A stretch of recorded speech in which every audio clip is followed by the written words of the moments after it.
नमस्कार। अमेरिका में presidential election 2024 से पहले फॉर्मर प्रेसिडेंट डोनाल्ड ट्रंप को बड़ा झटका लगा है। Donald Trump hush money trial से जुड़े सभी 34 मामलों में गिल्टी करार दिए गए हैं। यूएस न्यूज नेटवर्क CNN की एक रिपोर्ट के अकॉर्डिंग मैनहट्टन जूरी ने डोनाल्ड ट्रंप को हश मनी क्रिमिनल ट्रायल के बिजनेस रिकॉर्ड्स में हेरफेर करने के सभी 34 केसेस में दोषी पाया है। डोनाल्ड ट्रंप रिपब्लिकन पार्टी के सीनियर नेता हैं और अब उनको क्या सजा मिलती है, इसकी सुनवाई 11 जुलाई को होनी है। डोनाल्ड ट्रंप पर प्रोसिक्यूटर्स ने साल 2016 के प्रेसिडेंशियल इलेक्शंस की इंटीग्रिटी को कमजोर करने के लिए इलीगल कॉन्स्पिरेसी में हिस्सा लेने का आरोप लगाया था।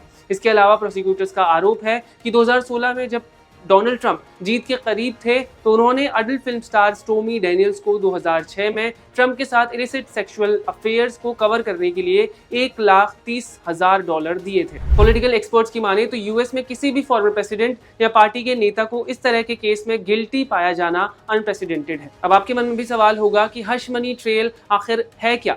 अगर हश मनी की डेफिनेशन पर जाएं तो 18th सेंचुरी की शुरुआत से ही हश मनी को एक तरह की ब्राइब यानी घूस के लिए इस्तेमाल किया जाता है। इसके अलावा इसे ब्लैकमेल के लिए भी कई जगहों पर यूज किया जाता है, यानी किसी को ब्लैकमेल करने के लिए भी दी गई अगर कोई मनी है तो उसको भी हश मनी के रूप में माना जा सकता है। हश मनी शब्द का इस्तेमाल भले ही ब्राइब और ब्लैकमेल जैसे कामों के लिए होता हो, लेकिन असल में इसके कुछ और मायने हैं जो स्पेशल कंडीशंस में लगाए जा सकते हैं। अपने किसी इमोरल या इलीगल काम को छुपाने के लिए दिया गया पैसा भी हश मनी कहलाता है। इसका मकसद इलीगल कामों को लेकर मुंह बंद रखना और इसके बारे में पब्लिकली खुलासा ना करना भी हो सकता है। डोनाल्ड ट्रंप के केस में it is for covering the sexual relations with Stormy Daniels. तो अब सवाल उठता है कि क्या ट्रंप को सजा हो सकती है।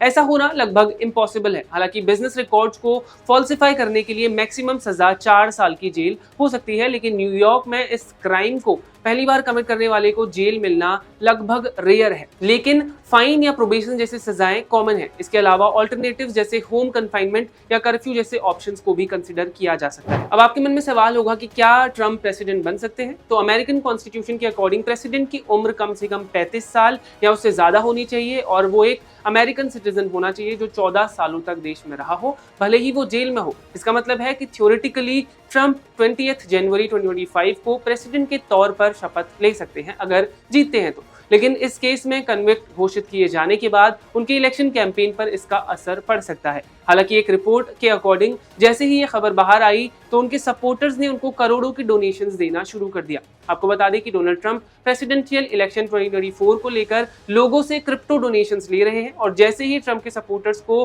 कोर्ट के इस फैसले के बारे में पता चला तो उन्हें सपोर्ट में डोनेशन देने के लिए वो दौड़ पड़े, जिसकी वजह से फंड रेजिंग साइट भी क्रैश हो गई थी। इस पूरी खबर पर आपकी क्या राय है, हमें कमेंट करके जरूर बताएं। धन्यवाद।